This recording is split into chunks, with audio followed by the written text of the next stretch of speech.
खुंगा 30 मिरु रंजालि बैसागु फोरबो खुंथाय हाबाफारिखौ दिनैनिफ्राय जागायजेनबाय। उदालगुरि जिल्लानि सिङाव थानाय डिमाकुसि दखरा दुलाराय बर' फरायसा आफाद आरो डिमाकुसि मिरु रंजालि बैसागु खुंथाय आफादनि बानजायनायाव डिमाकुसि हाथाइसालियाव साननैनि मेहेरगोनां हाबाफारि लानानै खुंगा 30 मिरु रंजालि बैसागु फोरबो खुंथाय हाबाफारिया दिनैनिफ्राय जागायजेनबाय। बे हाबाफारिनि गिबि साननि हाबाफारि बैसागुनि फिरफिला बिरहोयो बानजाय आफादनि आफादगिरि जौस्रां बर' रुंसारि आरो मुंख्लंफोरनो बिबार बावो उदालगुरि जिल्ला बर' थुनलाइ आफादनि लोगो आफादगिरि सुबुंसा मुसाहारि, उदालगुरि जिल्ला एबसुनि गाहाय नेहाथारि बाबुल बर' बिथां। दोरोङारि गेलेनाय बादायलायनायखौ बेखेवनानै होयो मिरु एबसुनि सुबुं फोनांजाब नेहाथारि लहित चन्द्र बर'आ। बे समाव खौरांगिरिनि सिगाङाव बानजाय आफादनि आफादगिरि जौस्रां बर' आरो डिमाकुसि दखरा एबसुनि आफादगिरि लबराम बर' बिथांमोना मा फोरमायखो मिथिना लानि। डिमाकुसि मिरु रंजालि बैसागु खुंथाय फोरबोआ दिनैनिफ्राय जागायजेनबाय। जों साननैनि हाबाफारि लानानै बे बैसागु फोरबोखौ खुंनाय जादों।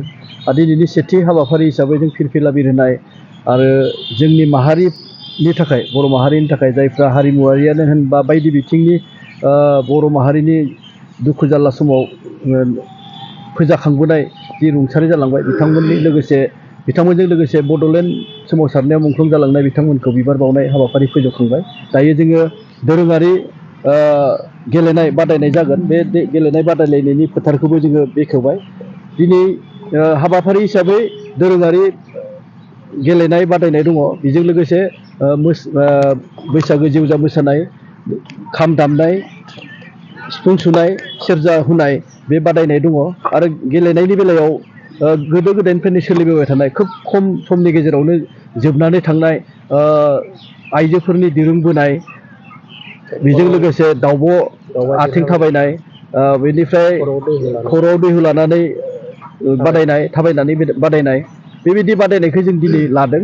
बेनिफ्राय जोङो गाबोनो जोंहा बैसागो मोसाग्लांनायजों गेवलां मोसाग्लांनायजों लोगोसे बादायनाय दङ। बारदै सिख्ला बादायनाय आरो बैसागो खुंग्रि बादायनाय दङ। खुंथाय डिमाकुसि मिरु रंजालि बैसागु खुंथाय आफादनि जानानै आं नोंथांमोननि बयनिसिमबो रंजालि बैसागोनि गाहाम हामग्लायनाय, अननाय, सिबिनाय, खुलुमनाय बावहरबाय। जों बयबो मिथिगौ जे जोंनि बैसागु खुंनाया बर' माहारिया माब्लानिफ्राय बैसागु खुंबोबाय थादोंमोन बेखौ जों मिथिया। अब्लाबो जिहेतु मिथिंगायारि मोनसे फोरबो, जोङो बे बैसागु मोसानाय बा बैसागु खुंनायखौ आगोलाव जोङो न'खर न'खर बा गामि नाङै बिबायथिंनायखौ जों नुनो मोनोमोन। नाथाय फैयै फैयै बर' माहारिया जेब्ला आब्रुथि गोनां मोनसे लामायाव फैबाय, बर' माहारिनि बायदिसिना दल संगठनफ्रा माहारि फोजाखांनायनि गेजेरजों जिनोखि बर' माहारियाबो जांख्रिखांनाय लामायाव फैनानै मोनसे आब्रुथि हारिमुखौबो लाबोनो नागिरबाय। बेनिफ्रायनो जोङो बैसागो खुंनायखौ जौस्रांसिम लाबोनो हाबाय। आरो बे जौस्राङाव लाबोनाय लोगो लोगोनो जोंनि ओनसोलाव गोग्लैसोना थानाय बा टेलेन्ट उथिफुनाय गोबां टेलेन्ट दङ जोंहा। मोसानायावनो होन, रोजाब खनगिरियावनो होन, बिथांमोनखौ जों स्कप होदों। आरो बिथांमोना बे जौस्राङाव फैनानै बा बे फोरबोफ्राव फैनानै, खुंथायफ्राव फैनानै स्कप लानो थाखाय आंनिफ्राय एबा खुंथाय आफादनिफ्राय जों गुरैयै खावलायहरदों। लोब लोब बाहागो लाफैयो। गिबियावनो डिमाकुसि मिरु रंजालि बैसागु खुंथाय आफाद आरो डिमाकुसि दखरा बर' फरायसा आफादनि जानानै रंजालि बैसागुनि गाहाम हामग्लायनाय जासिहरबाय। डिमाकुसि मिरु रंजालि बैसागु खुंथाय आफादा साननैनि हाबाफारिजों नैबे बैसागु खुंथायखौ लादों। आरो बेनि गेजेरजों माखासे हाबाफारिफोर रनसायनाय जादों, जेरै दोरोङारि गेलेनाय बादायनाय, हारिमुवारि बादायनाय, बेफोरखौ लानाय जादों। आरो नैबे साननैनि हाबाफारियाव ओनसोलनि माखासे जाखांफुनाय मेथाइ खनगिरि बा मोसाखावरिफोर बिथांमोनखौ खाबु होनायनि थाखाय जोङो साननैनिबो हाबाफारियाव हारिमु बिलिफां लानाय जादों।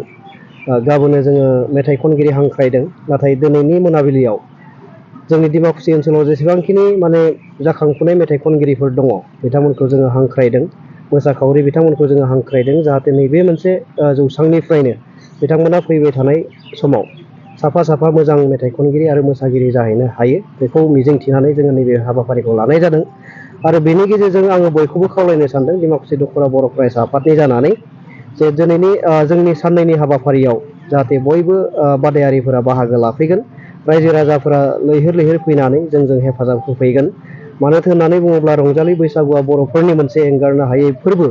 दा बेनि गेजेरजों जिहेतु जोङो जोंनि हारिमुखौ रोखा रोखा दिन्थिनो हायो दा बेखायनो बे मोनसे हाबाफारियाव ओनसोलनि साफ्रोमबो बर' फिसाफोरखौ बाहागो लाफैनायखौ आङो लुबैदों आरो जोंजों हेफाजाब होफैफानायखौ आङो लुबैदों। गोजोनथाव खौरां बङाइगाव मेरिडियान किया मटर श'रुमा नोंथांनो लाबोदों गोदान अफार। मेरिडियान किया मटर श'रुमाव नोंथाङा खम बेसेनावनो किया कम्पानिनि गुबुन गुबुन मडेलनि गोदान गारिखौ लानो हागोन। बेनि अनगायैबो मिथिनो गोनां बाथ्राया बेनोदि किया कम्पानिनि 2022 मडेलनि गारिखौ गासै 40,000 रां रेहायाव मोननो हागोन। बेजों लोगोसेनो बे श'रुमाव जेखिजाया कम्पानिनि गोजाम गारिखौ सोलाय सोल' खालामनोबो हागोन। दासान्दि बे अफारा सोलिगासिनो दं। मेरिडियान किया मटर श'रुमा सा बङाइगाव साफागुरि रड आगराला देहा फाहामसालिनि साखाथियाव थानाय महामाया हटेलनि अपोजिट साइडआव दं। बे अफारखौ मोनफुंनो थाखाय नोंथाङा अनलाइनबो बुकिं खालामहरनो हागोन। लोगोसेनो गोबां मिथिनो थाखाय थोंजोङै 7099003414 नङाब्ला 8822790662 जानबुं अनजिमायाव जगाजग खालामहरनो हागोन आरो बङाइगाव मेरिडियान किया मटर श'रुमाव थांनानैबो नायनो हागोन।